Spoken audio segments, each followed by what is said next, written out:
another episode of Small Town Expectations. I'm Brandy Rose, and on today's episode, we are going to go to a place in Colorado. We're going to go to Marfa, Texas, and I'm going to tell you a little bit more about who that guest is in just a minute. You can follow me on all social media. I'm Rad Brandy on Twitter, Facebook, Instagram, Snapchat, whatever your flavor is. That's where I'm at, just because I'm crazy like that. Also, people can listen absolutely on Apple iTunes. To me, I'm an Apple girl. And so it's just easy to go to my podcast app on my Apple to listen to all my favorite podcasts. But if you are an Android listener or your friends are Android listeners, you can always recommend somebody go to radbrandy.com. That's the easiest place to listen. And don't forget to like and share all of our episodes. I am super excited about this one in particular. Also, if you want to be on this podcast, I would love for you to come and share your story with all of the listeners, because literally I have come to this place where I know that every person has this really special story, and I am just that place for you to come and you get to tell people whatever it is that you want to share, whatever's on your heart or whatever knowledge you want to drop. Do it right here. You can email me at brandyrose9, BRANDIROSE9 at yahoo.com. Just let me know, and we will set up a time for you to either come to my home. We have a cool little setup here, or, we can always do stuff over the phone, which is something that I've done a handful of times, and I'm it's not hard at all. And so let's set something up for you to come on the show and tell your story about living in a small town or about growing up in a small town, whatever it is. Give me an email and let's make that happen. In the meantime, here is the next episode. It is featuring a very I don't even know how to I can't find the right words to really describe this woman. She is just really special. She was a joy, and I mean that so genuinely. She was a joy every single time I talked to her. Whether I was talking to her on the phone to set this stuff up, or I was emailing her back and forth, just kind of asking questions so that I knew kind of, what she was anticipating when she came on. Every single time, it was just and always we talked for way longer than I ever anticipated, which is, not always the case. Sometimes I talk to somebody and it's super fast. And then every time I talk to Annette, it was like we just wanted to chat for a really long time. She is going to share with you stories about Texas, stories about Colorado, the stars, teaching and being a counselor, school counselor, and what that's like for her. She shares with you this really cool, and maybe I'm just really behind or just not really with it as much as I like to think I am, something called a life list, which I just kind of fell in love with this idea of making a list of stuff for you to accomplish in your life. And she's going to share with you that life list. She talks about this little town called Marfa, and we are actually, if you just go to the description in this podcast and the links in this podcast, you can actually find a couple videos that feature Marfa, and they're they're not just, some Joe filming on the streets of Marfa. These are like NPR, national sort of news places or whatever, journalists who are doing a special article on this little tiny town called Marfa, and it actually really is neat. And so I want to encourage you to visit those links down in the description of this podcast and check out and just learn a little bit more about Marfa. At some point in this podcast, she leaves me just sobbing and 100% without words, which, you have probably learned listening to this podcast that doesn't happen very often. Not very many people can just leave me without having anything to say, in a really good way, by the way. And we know what's good and right. That's kind of the final message of this podcast. You have to listen to it to learn more about what that phrase actually means. I think you're going to fall in love with just this story. It's Annette Mendoza. Take a listen. You're on Small Town Expectations. This one's for the girls. Hey, Annette. Welcome to the show. You are on Small Town Expectations. Wow. Hey, Brandy, thanks for calling and inviting me to do this. And my name's Annette. I'm glad that Hale's introduced us to each other, and I am too. I think I have some things to share. I do too. And I think the really neat thing is that the connection absolutely is Haley. And she just says really, really beautiful things about you. And so whenever you and I first started communicating through Messenger, Haley was like, babe, that's how she talks. And I was like, oh, okay, cool. And so then I knew how to respond to you and how to, talk to you. But I think that you're just a very special lady. And Haley has nothing but incredible things to say about her moments with you. And I think that that's one of the cool things that's what I'm so excited about is that, first of all, this is, this is like the third time I think you and I have talked. We've been texting back and forth for a while, but I just think you are a genuinely kind lady, and I'm excited to know you now. So thanks for being on my show. Thanks. Well, I don't know that I've always been as genuinely kind as I might come across as now. I think I've been through ages and stages, and at 27, I hope that I have something to share. I'm working, this is my 32nd year with schools, public schools. Wow. And as a counselor, when I talk to teenagers who are getting involved in things like Snapchat and bullying and, whatever it is, I can reflect back on those ages and stages where I might have learned a lesson and hope that they're listening. Yeah, absolutely. And, I see it and hear it, and I really feel that's one of my joys in life is thinking that I have something to share. So I appreciate you letting me share some of that, for lack of a better term, wisdom. Absolutely. Well, I am glad that you're here. So I just want to start off. I want to get back to you being in the education system for 32 years. But first, I would love for you to tell everyone where you were born and how you grew up. Thank you. Okay, so I was born and raised in El Paso, and I'd say half of my family spoke Spanish and half spoke English, and it was kind of conflicting, but I grew up in a neighborhood where we all knew about the fine arts, whether it was performing arts or, it could be visual or the orchestra playing, symphony rather, and those sorts of things. So I always thought that, this was what refined society does, or civilization, and that you're just supposed to keep, buy the house, you buy the car, you have the family, you go to bigger and better cities, and you keep expanding like that. And that's one way to look at the world. But now I've sort of done a 180, and I'm continuing down that plane of thought of how to flip and still see a different side of society. And it is civilized, but it can be rural. So how old were you when you moved away from El Paso?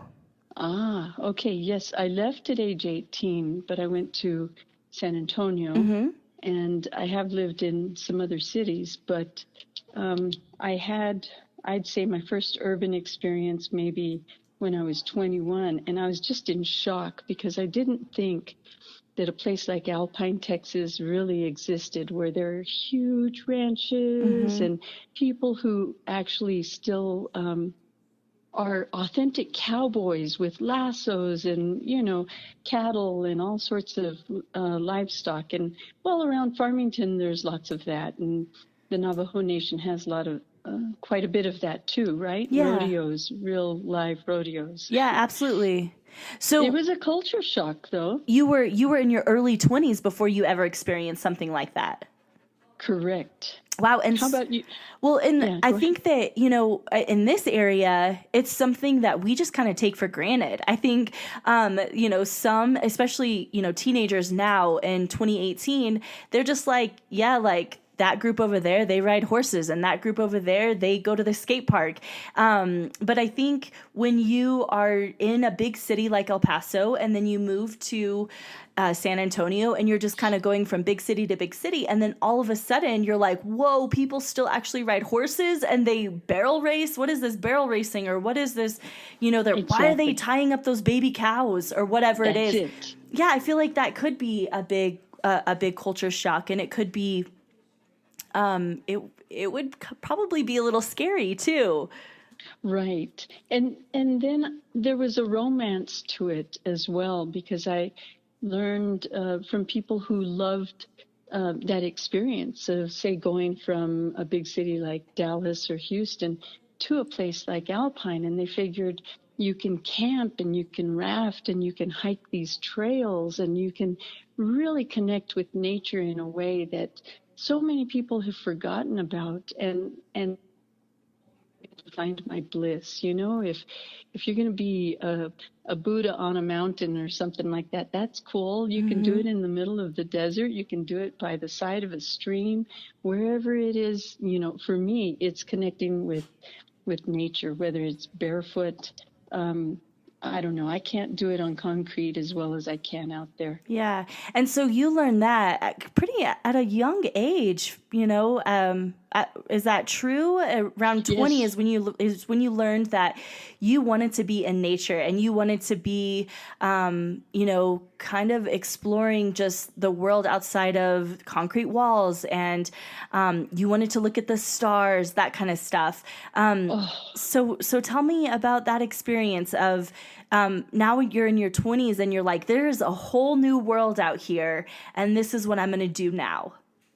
And, there was this concept of how maybe I thought folks who lived in those sorts of communities might not be as sophisticated, but it turns out when you mentioned the stars, it dawned on me, there's McDonald Observatory, and the University of Texas at Austin Hmm. funds, supports that particular place. So an entire community of Fort Davis, Texas, changes the way that they have lights outside of their homes, in the street and elsewhere, to support things like looking at Wow. the stars. So you can drive for miles and miles around there, and other communities nearby are doing the exact same thing. So when they sing the song, "The stars at night are big and bright," When I lived in you Texas, can, I loved that song so much, and I would clap but very loud. yeah, and you have to go to Fort Davis and Marfa and Alpine, and then it'll just connect with your heart in a way that you probably never felt before. I don't know. Maybe you know what I'm talking about, but the stars Hmm. are big and bright deep in the heart of Texas. And it's because brilliant people, they might have their PhDs or postdocs or whatever. They end up gravitating to places like that to share their wisdom Yeah. in those sorts of locations. They make it a mecca of sorts for some of those I things. think it's true. I would definitely agree with that. And sometimes, and I'm speaking from experience here in Farmington, I think that doctors and lawyers and prosecuting attorneys that come and work for the DA's office, and they look at Farmington, New Mexico, and they go, wow, like this is a whole new world, and I want to be a part of this culture. And then they bring their significant other, and their significant other's like, I want this city. Like, I didn't sign up for, this tiny shopping mall. And so then there's a little bit of a struggle there, because that person who has the mentality that you're talking about, sometimes their significant other doesn't necessarily have that mentality. And so I just know of so many people who have that struggle, and who go through that with their significant others. And sometimes, there's give and take in it. But I think that there is something special when you find a partner who has those same passions as you do, which is being able to see the stars huge in the sky and that kind of thing. Well, there's a way to find balance between the two, at least in my profession, in that I only work 180 days. So there's still, 365 days in an entire year, right? So 180 is only about half. I can spend the rest of that time traveling if I want to go to a big city, if the mall was what was calling me. But to live in Farmington meant I could camp and hike around Durango, and I could go rafting, whether it was Durango, Pagosa, anywhere around Moab. There's so many places to camp and hike and raft and be in touch with nature, and at the top of your field all around the Four Corners. So that's how I fell in love with the Four Corners too. So when did you teach in Texas? Were you a teacher in Texas? I worked with the schools in Texas for 9 years. I was a teacher, a special ed teacher, and an educational diagnostician. So I would give IQ and achievement tests. Okay. And then how long did you work in Texas before you moved to New Mexico? So that was just 9 years with the schools. I mean, I started working as a 14-year-old, like in summer camps before that. But that was where my career started. And of course, all of the colleges and universities I attended were in the state of Texas as well. And so after you work for 9 years in Texas, what actually brought you to New Mexico? Yes, I was married to one of the brilliant scientists I had met in far west Texas, and we had lived in far east Texas. It was more urban, and I really wanted to get back to the rural communities. I missed mountains, so we ended up in Chaco Canyon, and that's how I got to the Four Corners. Yeah, which is very small. That Chaco area is really small. So. Oh yeah. Yes. So tell us about your experience living here in the Four Corners. Well, it didn't take too long to figure out where to have outdoorsy fun. There's so many national parks around Farmington that, if you just put them all on a calendar and said, I'm going to do one a month or whatever, you would be busy for years. And if you explore the Colorado Trail or any of the numerous trails that are within an hour's drive or so from there, or something as magnificent as Pagosa Hot Springs. Yes. There are so many healthy, fun things to do. And that's important to me because in my youth, I probably, as an introvert, resorted to things that weren't as healthy. So knowing that I can get outside and connect with nature, and that's my high now, to really explore the wilderness, every square inch that I can that's out there, whether it's looking at a cactus or a butterfly or dashing through some rapids. That's where I'm at home now.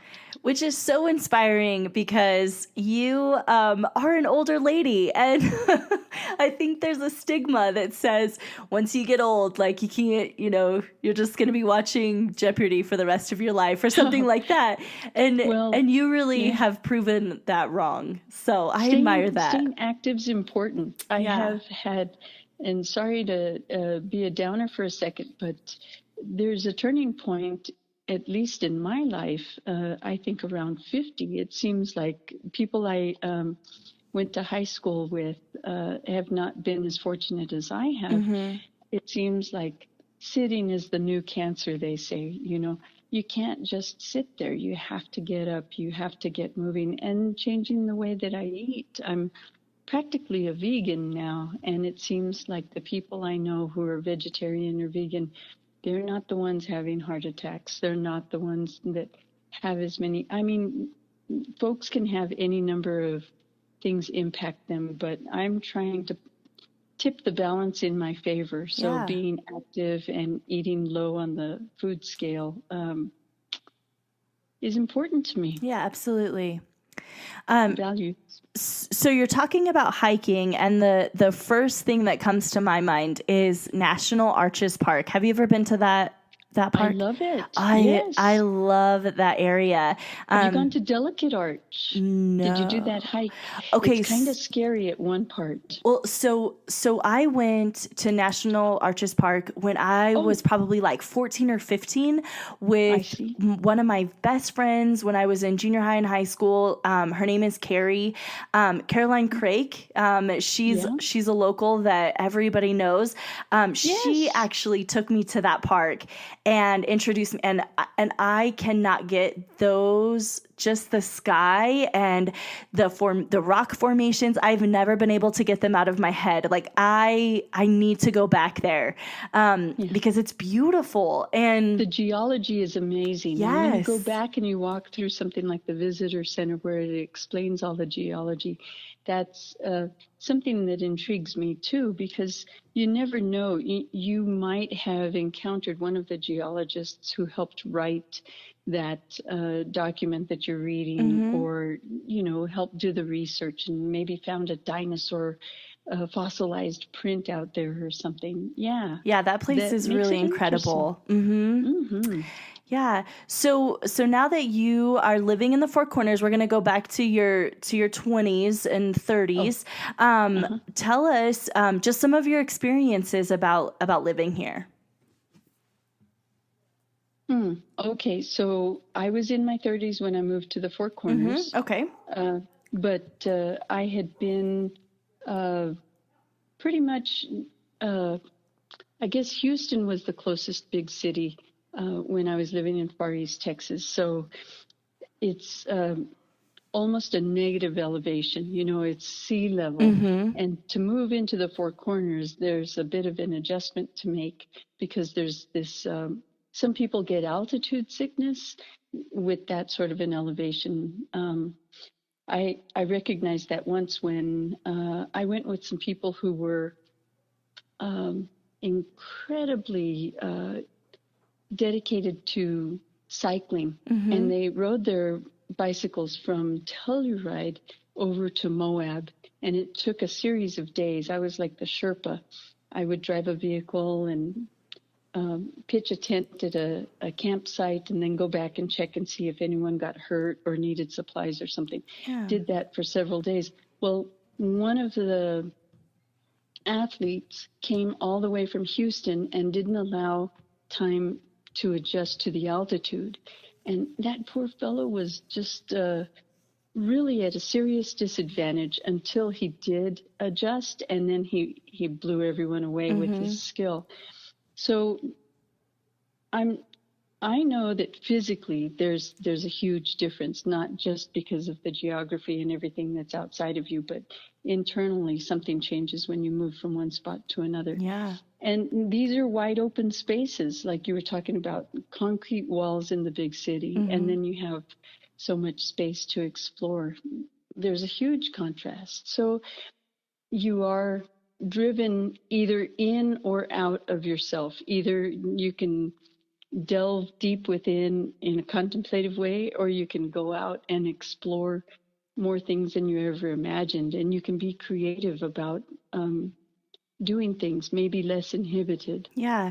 And that's what's really important. I think that when young people, and this is, from the beginning of forever, there's this mentality that's like, a small town is so boring. But really, if you just change your perspective just a little bit, I think that a whole new place opens up.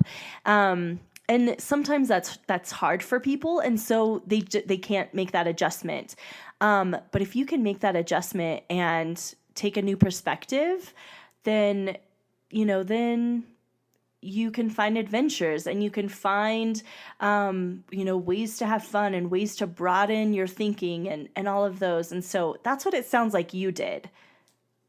Right. If you're outdoors and you start seeing a variety of birds, then you can see, if you can get a bird book and start identifying the birds. Oh, that's a Swainson's hawk, or that's, actually a falcon. Who knew? I was looking at a bald eagle. And you can start what some people call a life list and check off all of these different, whether it's a bird or other things that you can become interested in. You can start observing things in the natural world instead of, just this pressed wood inside an office or the pattern on the carpet.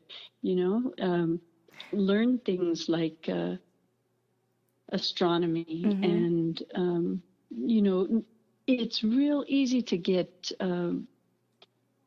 carried away. I mean, I fall in love. I'm enchanted with wildflowers. So when I'm on a new trail and they're in blossom, I want to start keying things out. Wow, this looks like the bluebonnet I used to see in Texas, but it turns out it's a different sort of lupine. Or as you go up in elevation, those things that are what some folks called fireweed or Indian paintbrush, they're losing their pigment and they're almost white up here by the time you get to the elevation at Ice Lakes. Yeah. So there are elements of nature that you can observe and just feel like, wow, I get it. Yeah, and there's a lot to learn. I love that you called it a life book, or is Yeah, there's a life list. a I life think list that some people have. Yes, I love that you said that, because I think that people have these like bucket lists, right? And it's always that thing that's like that's on my bucket list, but if you don't actively try to check stuff off of that bucket list, that's what it's going to stay. But when you call it a life list, that's like, how am I going to step outside of where I'm at now and observe life and broaden and do, and really it's so cliche, but do life. Like, how am I going to do life in my future? And if you have that life list, then it gives you something to work towards. And it's not a bucket list of like, I'm going to jump off of, I'm gonna bungee jump or something like that. But it's like, I'm going to go out into nature and I'm gonna see a bald eagle, and then even more, I'm gonna see a bald eagle catch a fish from a lake, and then you're actively trying to accomplish that. And it takes you outside of your box. And I love that you called it that. And I'm probably going to steal that from you. Well, some people look at things like the 14ers, around Colorado. There are all of these mountains at that elevation, 14,000 feet. And so some are a little easier than others. And then they keep T-shirts with a list of all of these mountains that they've hiked to the summit on. And I'm not driven to be the absolute best like that, to get them all in there, but I kind of have a vision board. And before, my vision was, get a car, get a job, get a house, get a family. And the get a family part didn't turn out for me. And so I have this freedom, but maybe other people who are in their late 50s have this freedom as well now. Maybe their kids are leaving an empty nest. And so people have this opportunity to go and explore things for themselves. But I just recently sold my house. I mean, the closing papers are in my email box today. I just saw them for the first time. Well, congratulations. Thank you. It frees me up, though. Yeah. I don't feel like I'm tied to a house anymore. I thought, I'm going to work until I take my last breath. And it felt like this heavy burden, all of this, and I have this freedom now to go, whether it is to a big city or to continue pursuing life in smaller communities and a finer life, getting more in tune with nature. Yeah. Like, can I garden, and can I have such a bountiful garden that I can share with neighbors? Or, can I share my washing machine? When I lived in Farmington area, I had Airbnb. And so I Oh, had people nice. from around the world because it was a 3-bedroom house. I thought maybe I would have a family someday, but instead my family became this extended part of the world that was just looking for a place to stay because they were coming to visit Arches National Park and to go to Canyonlands, Utah, or to raft some of the places I had been. And so we could have conversations like that at my dinner table, regardless of which country they came from. I mean, I had someone from New Zealand, other people from India, but we all had this common interest of loving nature. And so we could share that and share ideas, and they gave me tips too on where to go and what to do. And so I feel like I'm part of a bigger community now. Yeah, that's really great. One of the things that you mentioned when we talked earlier was that you really just love the people in Farmington, and so tell me why you love people so much. I know that sounds weird. I'm like, why do you love No, but people? you're right, and that's nice that you said Haley was so complimentary because it's real easy for me to think I'm introverted. It's difficult to express these things. It's tough to get out of an office where I could easily hide, or in a house or in an apartment or whatever, and just stay secluded. But I think Haley's one of those people who helped me feel confident and stretch out a bit. I heard from a friend who lived in Antarctica that people were so isolated they had to be creative and they had to get out of their shells. So I heard from him about the vagina monologues, and I thought, oh, Farmington's such a conservative community. I could never do something like that here. And then I got this wild streak. Well, maybe I could. And Haley's one of those people who said, not just yes, but well, in Spanish they're saying seguro que sí, like count me in 200%. Yes. So I felt like that was an opportunity to expand, to broaden people's minds. And we started in a small but accepting community of Aztec and branched out from there with Haley's assistance. And it took on a life of its own, and it was so nice to see that people of like mind again could come together, in spite of differences. People might think this or that about politics, or this or that about which type of a lifestyle you should have, or what have you, but people could find the commonalities instead of the differences, at least on some topics. Like your line of work, we have to take a stand and we have to have discussions when it comes to sexual violence and domestic violence. And, we can't tolerate or sweep discussions under the rug when it comes to sexual assault. Yeah. We have to have the open discussion and the forum for it within the community, not just, in private spaces. Yeah. It has to be public.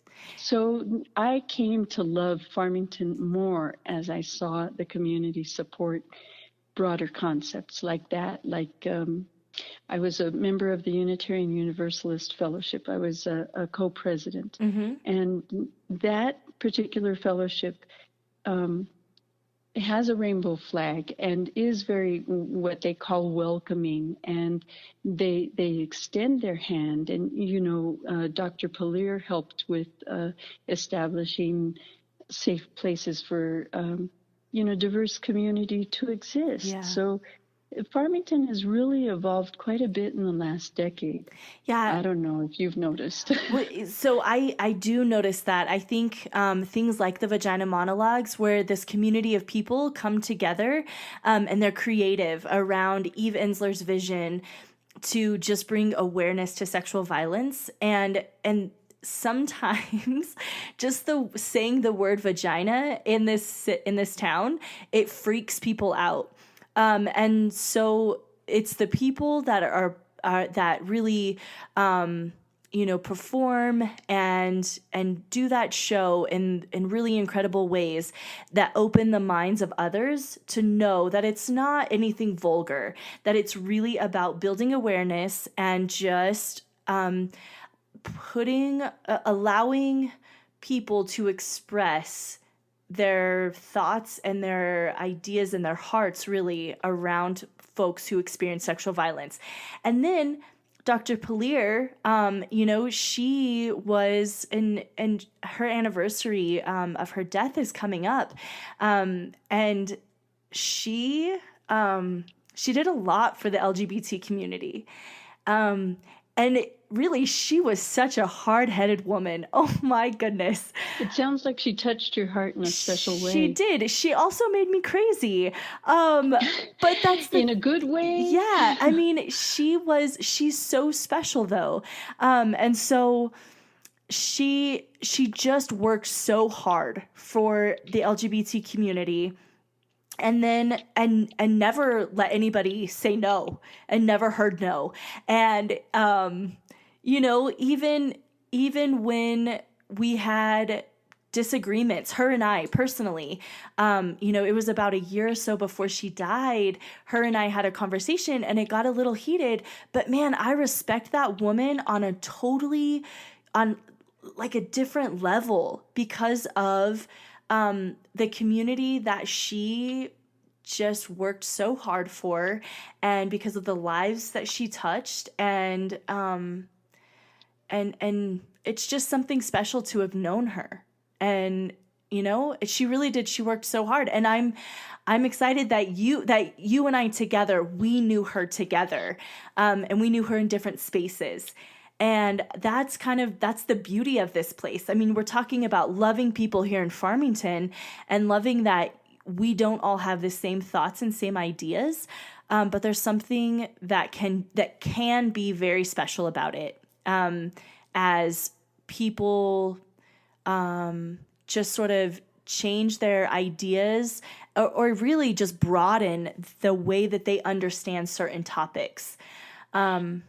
And so, while we're talking about people doing that, sometimes Farmington is a little bit still archaic in the way that they understand some stuff.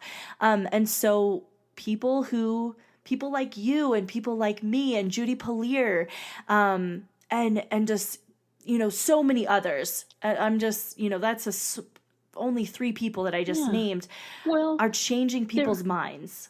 Yeah, there were a lot of folks involved in the Laramie Project, and yes. I'm not sure if you were in Farmington at the time that took place, but that was certainly eye-opening. And as much as I would like to say, I felt as if I had, my eyes wide open and my arms stretched to embrace anybody and everybody. The Laramie Project really opened up my eyes to a whole new aspect. I mean, I'd heard about Matthew Shepard and the brutality that some people can endure, but I think the community in and around Farmington was changed by seeing that production on the stage. Yes. So I know that productions Haley's part of, and even other productions in the community, make a difference.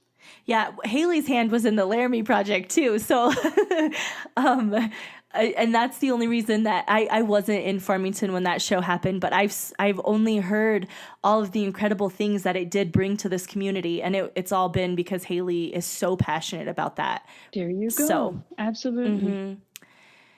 Yeah. So I think that all of these things lead us back to a more peaceful planet. If we recognize, this is an area that still has prejudice, how can we get